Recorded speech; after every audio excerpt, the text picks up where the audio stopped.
처음으로 마이크를 바꿔봤어요. 마이크를.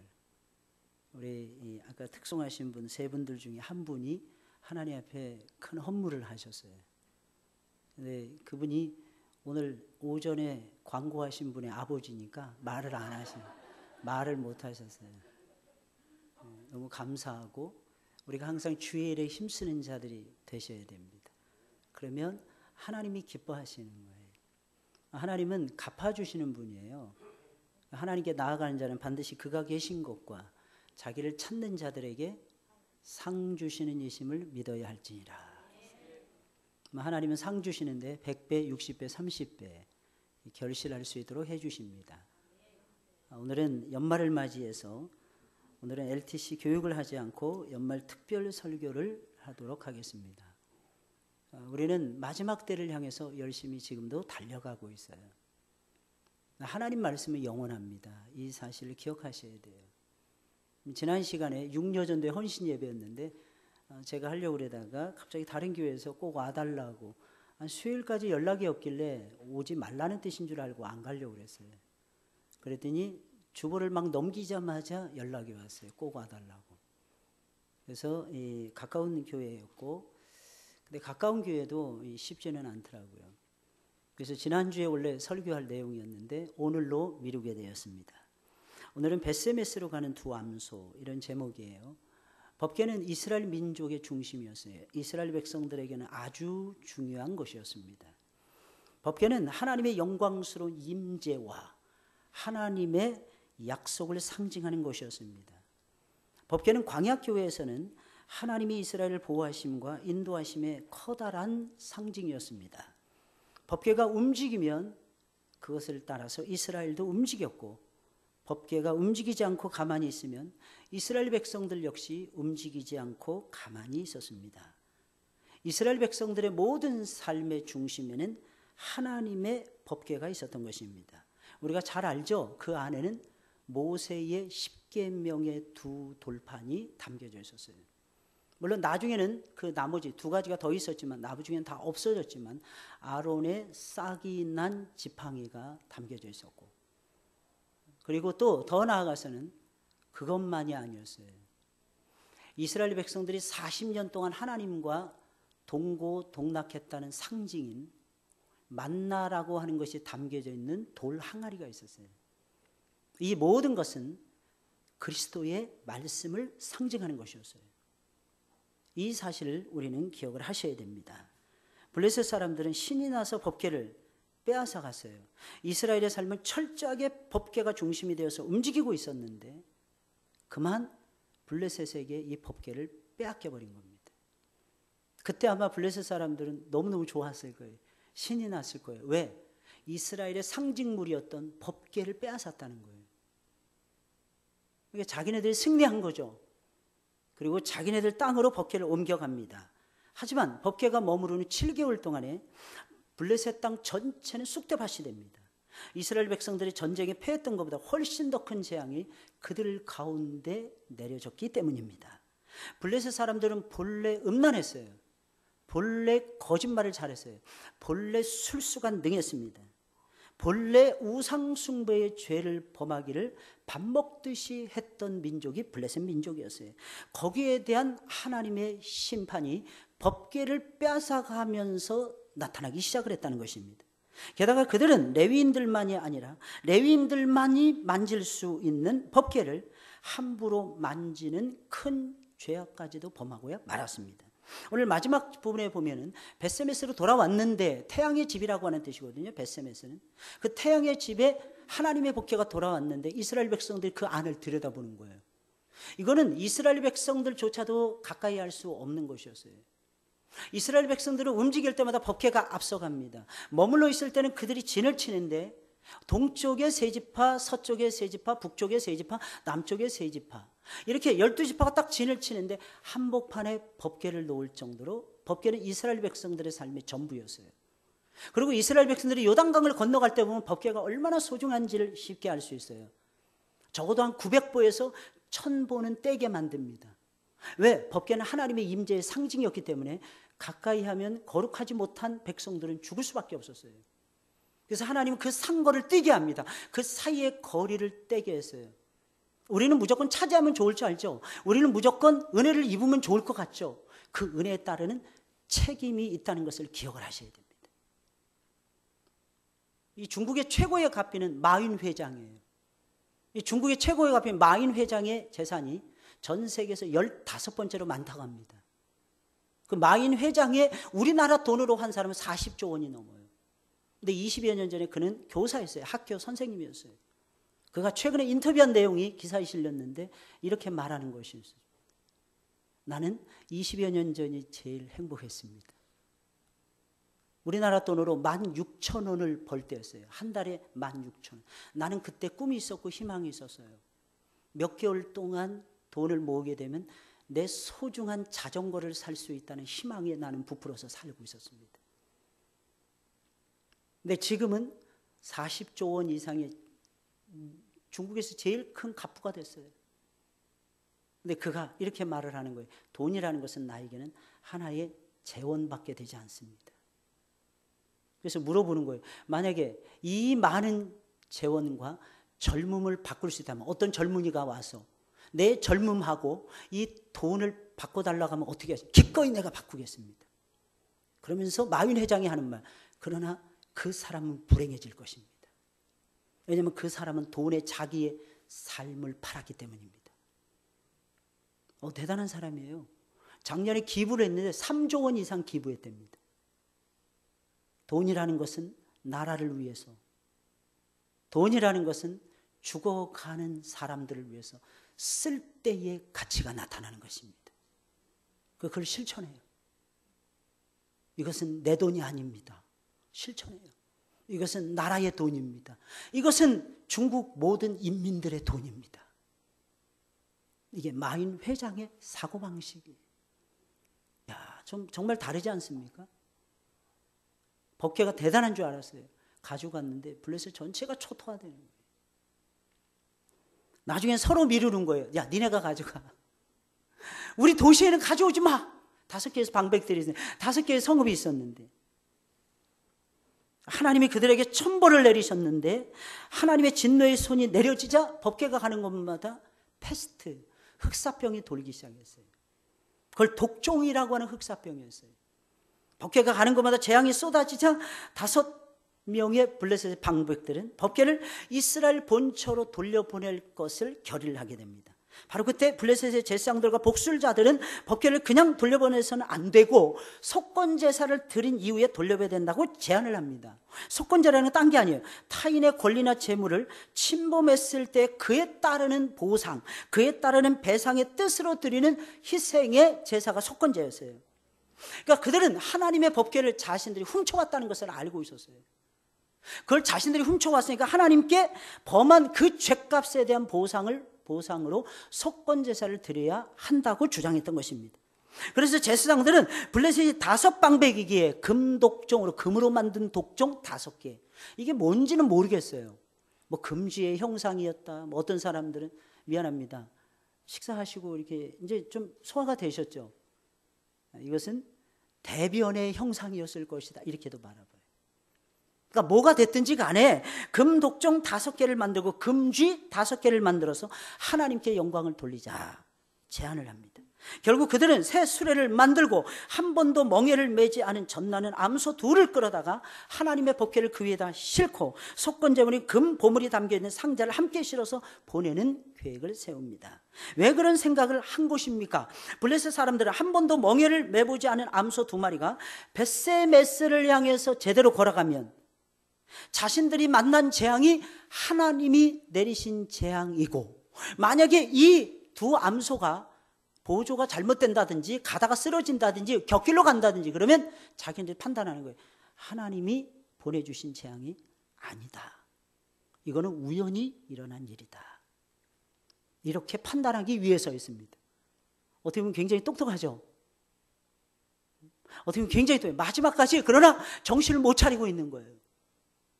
기억하셔야 됩니다. 우리들에게 일어나는 모든 일들은 우연이 아닙니다. 우연이 아니라니까요. 거기엔 반드시 하나님의 섭리가 흘러가고 있어요. 왜? 창세전부터 하나님이 우리를 향한 계획을 세우셨어요. 만세전부터 우리 하늘문 교회를 향한 하나님의 계획이 있었단 말입니다. 그리고 그 속에서 하나님의 뜻이 나타났을 때에 과연 얼마나 순종하느냐, 이게 관건인 거예요. 하나님은 거기에다 기름 부어주십니다.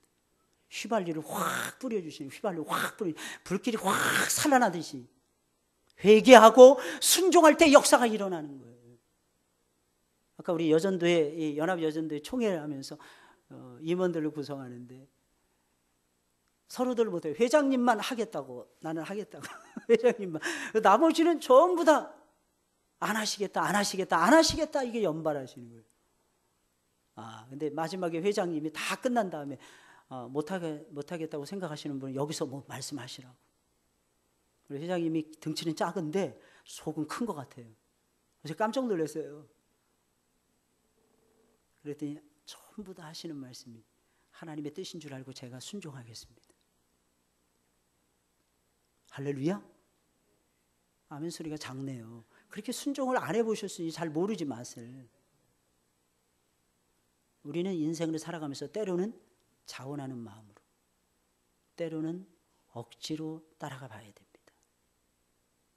그게 하나님의 뜻인 줄 알면. 맨날 하는 말이 감동이 부족해서 도대체 은혜를 얼마나 더 받아야 감동을 받는단 말입니까? 하나님의 뜻이면 복종하셔야죠. 우리 주님은 복종하는 마음을 좋아하십니다. 아까 했잖아요. 아까 남의 짐을 지고 가는 게 인생이에요. 하나님은요 기가 막히십니다. 블레셋 사람들도 자격이 안 됐어요. 이방인이었기 때문에. 이스라엘 백성들도 자격이 안 됐어요. 하나님 말씀을 어길 때가 너무 많았기 때문에. 그래서 하나님은 두 암소를 선택하신 거예요. 근데 이 두 암소는 사람들보다도 더 잘 순종합니다. 이때 우리가 깨닫는 게 있죠. 그죠? 우리는 짐승만도 못해. 이걸 깨닫는 거예요. 야, 우린 짐승만도 못해. 어느 목사님이 개를 키우셨어요. 개를 왜 키우십니까? 그 바쁜데. 그랬더니 그 목사님이 하시는 말씀이 개는 배신을 하지 않아요. 개는 내가 오면 그렇게 꼬리치고 좋아한다는 거예요. 목회에서 받는 스트레스를 개를 통해서 위로를 받는 거예요. 할렐루야? 개를 통해서 위로를 받는 거예요. 어느 날 갔더니 그 개가 없어졌어요. 왜 그랬는데 그러면 개새끼가 나를 물어가지고 내가 팔아버렸다는 거예요. 그러니까 그 개를 의지하지 말라 그랬잖아요, 제가. 목사는 하나님이 주시는 위로를 받으셔야지. 할렐루야? 여러분 어떻게 살아가십니까? 우리는 하나님이 주시는 사랑과 위로가 없이는 못 살아요. 그래서 우리는 눈을 부라리고 하나님의 뜻을 찾아내야 되고, 하나님의 뜻을 발견한 다음에는 하나님의 뜻에 복종해야 돼요. 이게 벳세메스로 가는 두 암소의 모습이었어요. 사람이 못하면 돌들을 들어서 영광 받으세요. 사람이 안 하려고 하면 짐승을 들어서 하나님께서 역사하신다니까요. 우리는 도대체 어떻게 살아가야 되는 겁니까? 우리는 하나님의 형상대로 지음받은 하나님의 거룩한 피조물이에요. 우리는 하나님의 소유된 사람들이에요. 내가 너를 지명하여 불렀나니 너는 내 것이니라. 그러면 하나님의 소유답게 살아가야죠. 하나님의 소유답게 행동하셔야죠. 이게 왜 이렇게 힘든 것입니까 도대체? 너무너무 신기한 것은요, 성령의 감동하심이 작지 않은데도 이상하게 잘 못하더라는 것입니다. 처음에 할 때는 그렇게 기분이 좋아요. 그러나 1년 지나고 2년 지나고 3년 지나면 타성해졌습니다. 그때 조심하셔야 돼요. 하나님이 날 불러주시니 정말 감사합니다. 제가 순종하겠습니다. 이 마음 가지고 따라가셔야 돼요. 이게 벳세메스로 가는 두 암소의 모습이었어요. 두 암소는 사람이 아니라 짐승이었어요. 그런데 하나님께서 가장 소중하게 여기시는 법궤를 운반하는 책임과 사명을 받았습니다. 두 암소는 전에는 한 번도 수레를 끌어보지 못했어요. 우리 늘 그러죠. 나는 이 직분 해본 적이 없어요. 나는 이 사명 감당해 본 적이 없어요. 사람의 머리에, 뇌에 90% 이상을 못 쓰다가 죽는다잖아요. 이것이 무엇을 의미하는 것입니까? 잠재된 뇌의 용량과 뇌의 능력이 우리 안에서 숨쉬고 있다는 거예요. 우리 안에서 죽어가고 있음을 의미하는 것입니다. 하나님은 전능하신 분이세요. 아브라함이 99세에 되었을 때 하나님이 나타나시는 거예요. 24년, 부름받은 지 24년이 되도록 이삭을 주겠다, 아들을 주겠다 약속하셨는데 아들은커녕 아무것도 없는 거예요. 근데 그때 하나님 말씀하시는 거예요. 나는 전능한 하나님이시니라. 나는 너의 해요 방패이니라. 내가 내년 이맘때에 아들을 낳을 것이니라. 아들을 안을 것이니라. 그의 이름을 이삭이라고 부르라.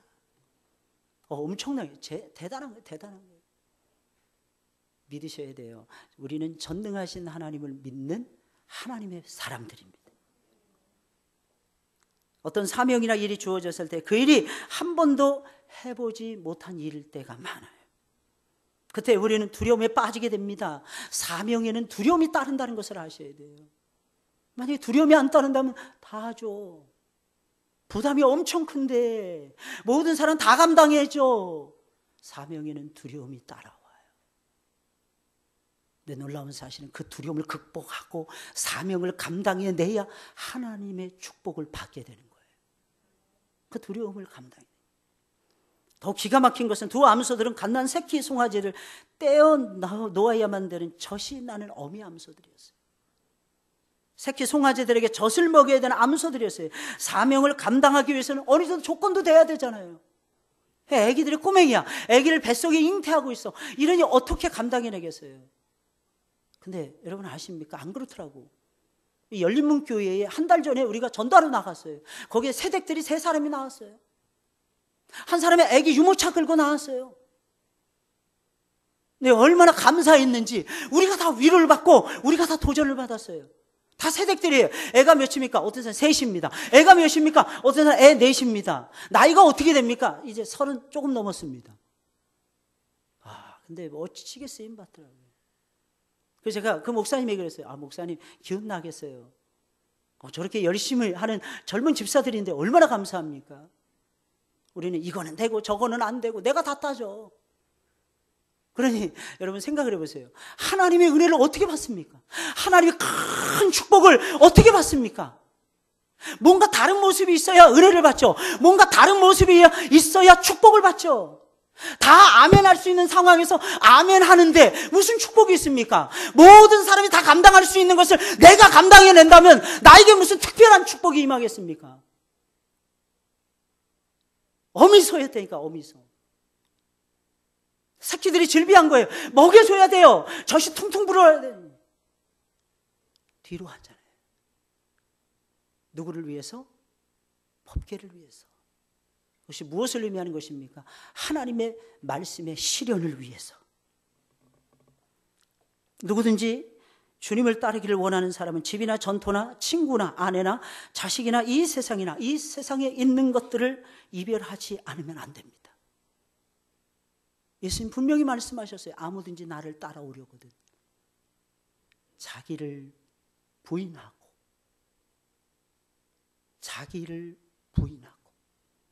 자기 십자가를 지고 나를 쫓아야 할 것이니라.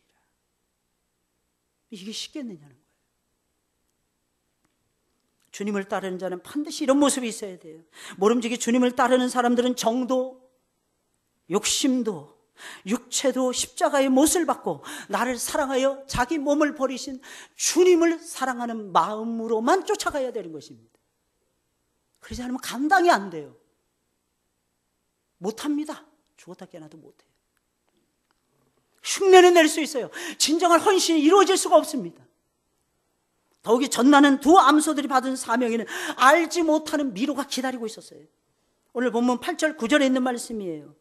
보아서 괴가 그 본 지경길로 올라갔어. 여기서 보면 괴가 올라간다 그랬어요. 사람이 끌고 가는 것이 아니었어요. 이 수레는. 더더욱이나 두 암소가 끌고 가는 수레도 아니었어요.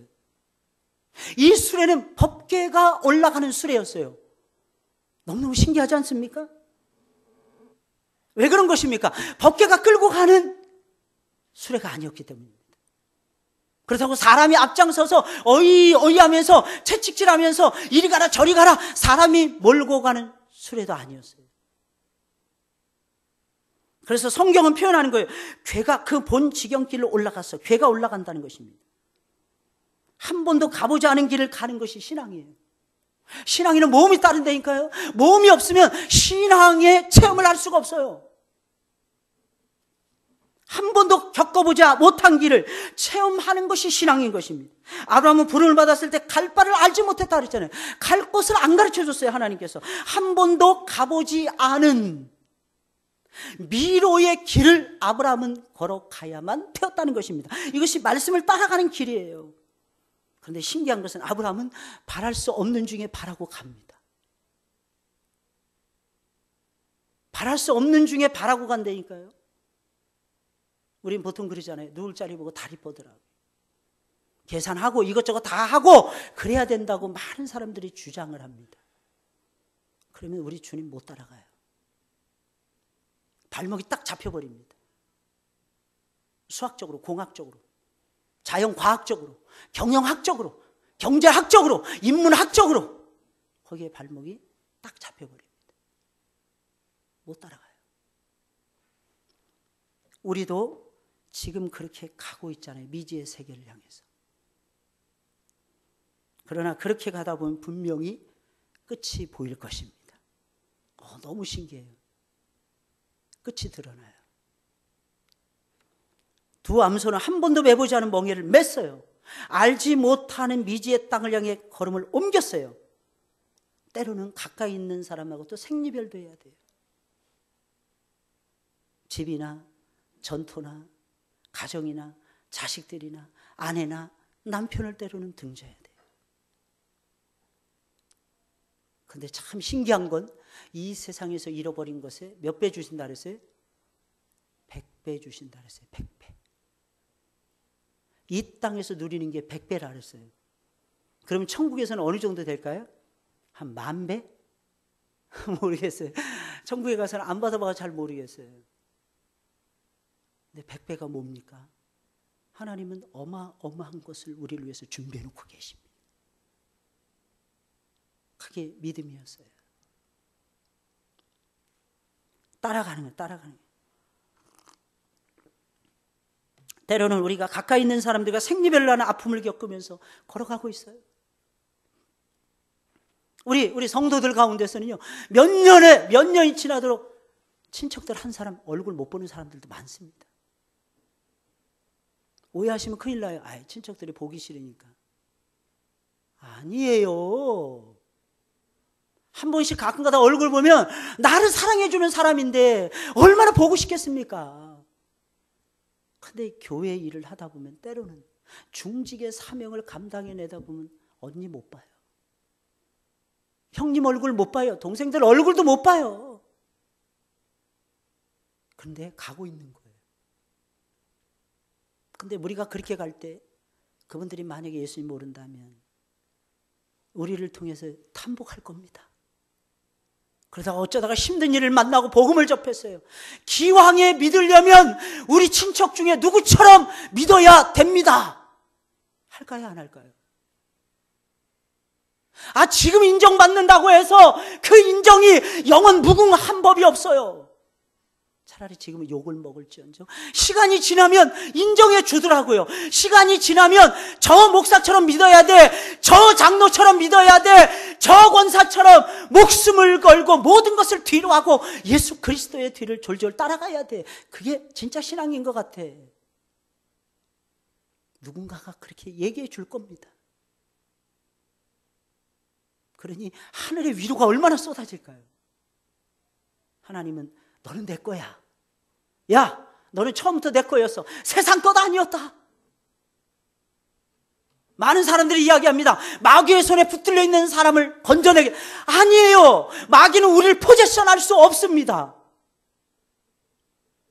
마귀는 그저 건드리기만 해요. 마귀는 그저 속삭이기만 합니다.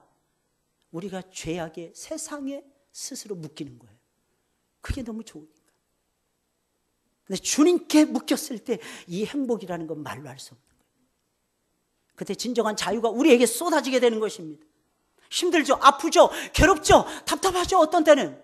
근데 그 답답함이 내가 하나님의 기업을 차지하고 내가 하나님의 영광을 맛보고, 옛날에는 하나님의 영광 맛보지 못하고 세상 영광이면 좋겠다는 것입니다. 근데 세상 영광 맛보니까 1년도 안 돼서 그 영광이 사라지는 건데, 아니죠, 한 달도 안 돼서 그 영광은 쓸모없는 영광으로 바뀌어지는데, 이상하게 하나님의 영광을 체험하면서 맛보는 그 놀라우신 역사하심은요, 못하고도 바꿀 수가 없다니까요, 여러분들. 그래서 예수님이 좋은 것입니다. 그 놀라운 사실은 나만 사는 게 아니에요. 가족도 살려요.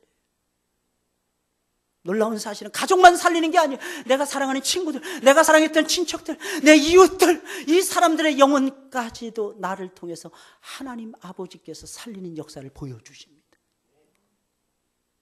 그러니 얼마나 신이 나겠어요. 이것이 두 암소들이 걸어갔던 길이며 우리의 소중한 믿음의 선배들이 걸어갔던 길이었습니다.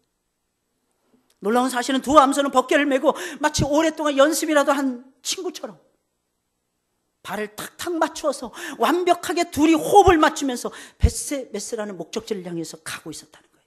12절에 있는 말씀이에요. 암소가 벳세메스 길로 바로 행하여 대로로 가며 갈대에 울고 좌우로 치우치지 아니하였고 블레셋 방백들은 벳세메스 경계까지 따라가니라. 이게 과연 이루어질까 안 이루어질까 이게 궁금했어요. 그러니까 따라갈 수밖에 없었던 거죠.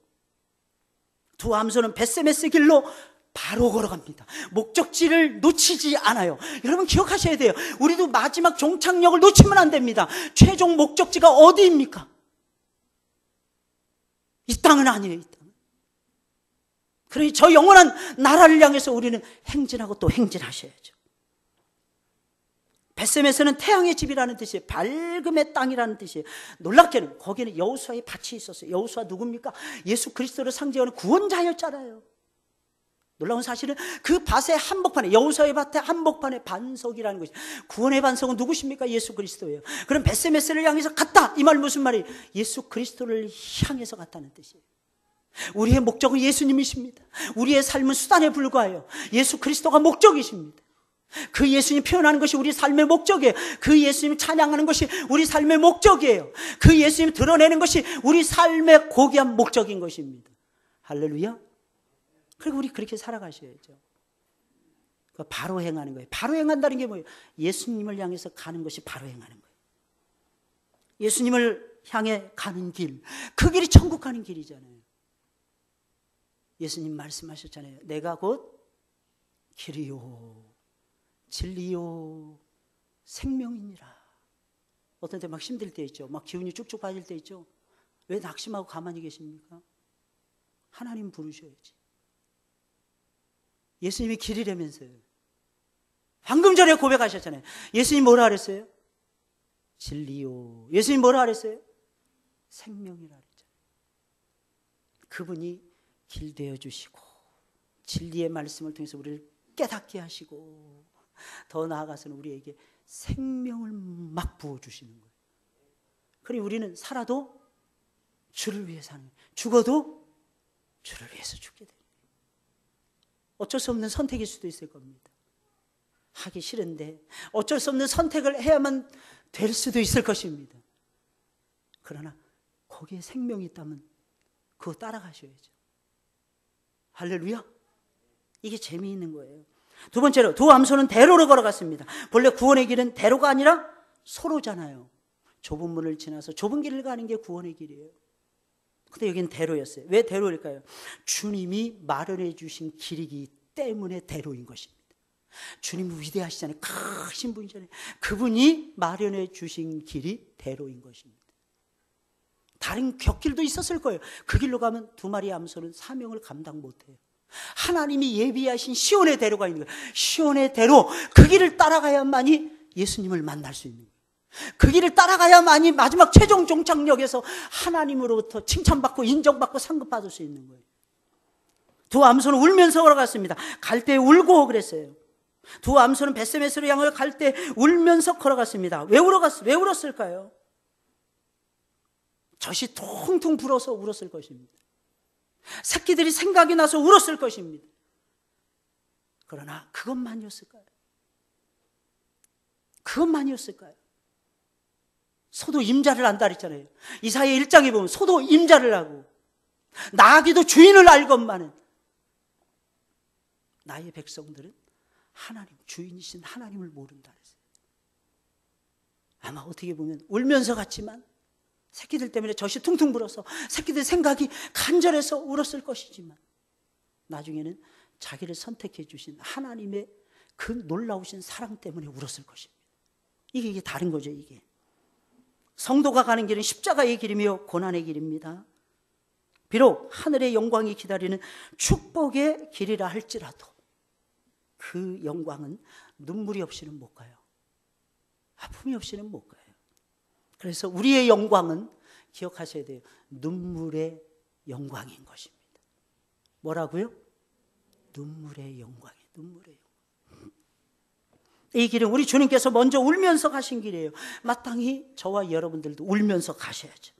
십자가를 짊어지고 가는 성도들마다 울면서 가고 있는 것입니다. 우리에게는 우리 자신들의 죄로 인한 아픔의 눈물이 있어요. 더 나아가서는 죄에 대한 용서에서 뿜어져 나오는 깊고도 깊은 감격의 눈물도 있는 것입니다. 이렇게 울고 가다가 주님을 만나면 우리 주님이 눈물의 주님이잖아요. 그러니까 그분이 우리의 눈물을 닦아주실 것입니다. 그래서 계시록 7장 17절에 보면 그 내용이 나와요. 눈물을 닦아주는, 성도의 눈물을 닦아주시는 주님. 그러니까 여러분들 많이 우셔야 돼요. 하나님이 오셔서 닦아줄 때까지 멈추지 말고 우세요. 하나님이 역사해 주실 때까지. 신앙은 모름지기 이래야 됩니다. 세상에는 중심을 잡지 못하고 바람이 불 때마다 이리저리 흔들리며 좌우로 요동치는 사람들이 너무너무 많습니다. 좌우로 치우치는 모습은 방향 감각이 분명하지 못했을 때 나타나는 현상인 것입니다. 그리고 마음이 두 마음으로 갈라졌을 때 나타나는 현상인 것입니다. 우리가 바른 신관을 가지고, 바른 예수관을 가지고, 바른 기독관을 가지고, 바른 인생관을 가지고, 바른 우주관을 가지고, 바른 구원관을 가지고 있다면 우리는요, 목적지를 향해서 바로 걸어갈 수가 있습니다. 할렐루야. 보세요. 소들도 울면서 목적지를 향해서 갔대잖아요. 더욱 놀라운 사실은 이 두 암소는 목적지에 도착한 후에는 자신들을 제물로 기꺼이 드렸다는 것입니다. 아무도 서라고 하지 않았는데 이상하게 벳세메스에 있었던 여호수아의 밭에 딱 이르니까 두 소가 멈추는 것이었어요. 신기하죠. 어떤 역사든지 하나님이 통제하시는 것을 믿으셔야 됩니다. 가라 그러면 가는 거예요. 멈추라면 멈추는 거예요. 홀로 지고 가라 그러면 홀로 지고 가셔야 되는 것입니다. 둘이 짝짝꿍 해가지고 지고 가라 그러면 둘이 연합해서 짝짝꿍하고 지고 가셔야 되는 것입니다. 10사람이 한 마음처럼 움직이라고 하면 10사람이 한 마음처럼 움직이셔야 되는 것입니다. 그러나 목표는 항상 똑같이 가지셔야죠. 모든 임원들이 한 덩어리가 돼요. 할렐루야. 그러다 보니까 안 움직이는 거예요. 그럼 총무선까지 한 덩어리 되는 것입니다. 근데 총무도 삐지는 거예요. 그럼 부회장하고 둘이서 손 붙잡고 가는 것입니다. 부회장도 남으려는 것입니다. 그럼 어떻게? 회장 혼자 가는 것입니다. 할렐루야. 회장도 남으려면 어떻게? 천사를 보내서 하나님이 하실 것입니다. 할렐루야. 단 조건이 있어요. 우리에게는 상이 없다는 것입니다. 하다가 말았는데 가다가 내려오면 아니 간만 못하다 그랬잖아요. 기왕에 예수님을 따라가려면 끝까지. 왜? 예수님께서도 우리를 끝까지 사랑해 주셨잖아요. 그리고 우리도 그렇게 사랑하셔야죠. 마지막까지 두 암소는 자기의 목숨을 제물로 드리는 거예요. 자신이 가는 길이 거기까지라는 것을 알았어요. 의의 태양이 되신 주님이 머물러 계시는 여호수아의 밭이 이들의 최종 목적지였던 것입니다. 그러니 거기서 멈출 수밖에. 우리도 마찬가지입니다. 우리를 가장 많이 사랑하시는 주님의 품이 우리의 최종 목적지가 되셔야 됩니다. 거기에 이를 때까지는 멈춰서는 안 돼요. 아니, 멈출 수가 없죠. 주님이 우리를 기다리고 계시는데, 주님이 나를 사랑하고 나를 품어주고 계시고, 주님이 내 마음을 위로해 주고 계시고, 주께서 내 곁에 계셔서 나를 강건하게 하시는데 내가 어찌 생명의 말씀을 모르는 사람에게 안 뿌릴 수가 있겠어요? 두 암소는 마지막에는 자신들이 끌고 왔던 수레, 이게 나무로 만든 수레였던 모양입니다. 그 수레가 타는 불꽃 가운데 자신들의 몸을 던집니다. 희생의 제물로 바치는 것이었어요. 여러분들 아십니까? 예수님을 따르는 수많은 용사들의 모습이 다 이랬어요. 한평생 십자가를 짊어지고 예수님을 따라갑니다. 힘들 때가 많았어요. 어려울 때가 많았어요. 불가능해 보이는 때가 너무너무 많았어요. 그러나 마지막까지 이들은 충성을 다했어요. 그리고 마지막에는 자신의 몸을 순교의 제물로 하나님께 바쳐버립니다. 마지막 충성을 다하면서 죽어갔다는 것입니다. 이것이 기독교인의 영광스러운 삶의 모습인 것입니다. 베드로가 그랬어요. 요한이 그랬어요. 야고보가 그랬어요. 사도 바울이 그랬어요. 유명한 감독이었던 폴리갑이 그랬습니다. ig나티우스라는 사람이 그랬어요. 크리소스톰이라고 하는 사람이 그렇게 살아갔어요. 어거스틴이 그렇게 살다 갔어요. 마틴 루터가 그렇게 살다 갔고, 칼빈이 그렇게 살다 갔고, 웨슬레가 그렇게 살다 갔어요. 조나단 에드워드가 그렇게 살다 갔어요. 한국의 최초의 목사님이었던 길선주 목사님이 그렇게 살다 가셨어요. 우리의 신앙의 선배였던 돌아가신 한상동 목사님께서 그렇게 살다 가셨습니다. 마지막까지 옥중에서 죽지 않고 살아나온 것이 죄입니다. 이렇게 외치죠. 나도 그 주기철 목사 때문에 목사와 함께 죽었어야 되는데 하나님이 나를 살려주셨네.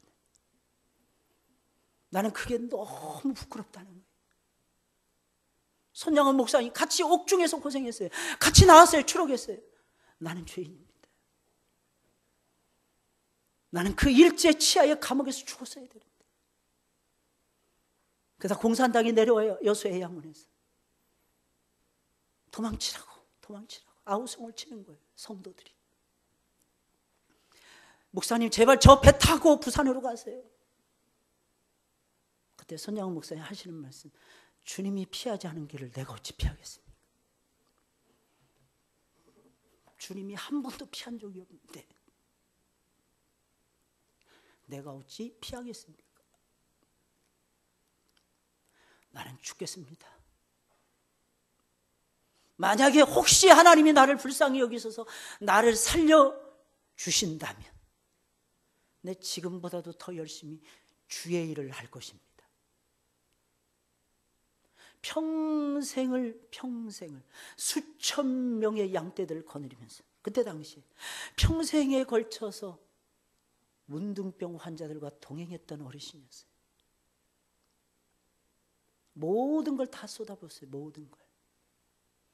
그리고도 마지막엔 자신의 몸을 하나님께 드렸던 것입니다. 이게 한국교회가 앞으로 지향해야 될 모습이에요. 믿음은 순종으로 나타나야 되는 겁니다. 죽으면 죽으리이다. 이 마음이 있어야 돼요. 이 마음이 없이는 예수님을 끝까지 못 따라갑니다. 이 일사각오의 마음. 기억나시죠? 주기철 목사님이 옥중에 있다가 풀려났어요. 좀 빼줬어요. 근데 어머니가 보자마자, 어머니가 그 주기철 목사님을 위해서 날마다 밥을 지으면서 며느리와 함께 주기철 목사를 기다리고 있는 거예요. 근데 주 목사님이 나오는 거예요. 그때 어머니가 하는 말, 내가 예수님을 부인하지 않고서야 어떻게 나오겠냐. 그 일제 순사놈들이 네 편이더냐. 그렇다면 너는 예수님의 편이 아닌 거야. 돌아가. 네 발로 다시 돌아가. 네 발로. 그리고 너는 거기서 죽어야 돼. 그리고 돌려보내고 펑펑 울어댑니다. 그 어르신이라고 해서 자기의 소중한 아들이 왜 소중하지 않았겠습니까? 근데 딱 한 가지, 주님 가신 길을 그 아들이 걸어가기를 소망하고 있었던 겁니다. 주님 가신 길을. 그러니까 그 어르신은 아들을 하나님께 제물로 드렸던 거예요. 할렐루야. 이게 우리의 걸어가는 걸음이에요. 언젠가 주기철 목사님에 대한 간증을 듣는데 그 목사님의 둘째 아들인가가 장로님이신데 간증하고 다니시는 거예요. 이 장로님이 간증을 하시다가 막 우시는 거예요. 왜 우신가 했더니 그 아버지가 돌아가신 다음이었답니다. 모디를 걸어갔잖아요. 발이 엉망이 돼 있는 거예요. 발이. 근데 수레에다가 거죽더미에다 하나 가만히에다가 덮어가지고 나오는데 이 아들이 어리니까 우리 아빠의 발이 부끄러웠던 거예요. 우리 아빠의 발을 부끄러워했던 나는 죄인입니다 그러더라고. 우리 아빠가 걸어갔던 그 길을 내가 몰랐습니다. 만신창이가 되어 있는 그 발이 부끄러웠대요. 신발 있으면 신발을 신겨드리고 싶었대요. 양말 있으면 양말을 해드리고 싶었답니다. 너무 부끄러워서, 자랑스러워서가 아니라 너무 부끄러워서. 그 부끄러워했던 자신을 고백하는 거예요. 내가 그런 죄인인데 간증할 자격이 안 되는데 간증한다. 우리 기억하셔야 됩니다. 우리는 주님 가신 길을 가는 사람들이에요. 마지막에는 우리 자신들을 제물로 바쳐야 됩니다. 이게 우리의 마지막 모습이에요. 이 모습을 유지하시고 순종하시길 주님의 이름으로 축원을 드립니다. 이 신앙의 걸음이 신앙의 길이라는, 그것도 바른 신앙의 길이라는, 이 길 따라가시면서 승리하시길 주 예수의 이름으로 축원을 드립니다. 우리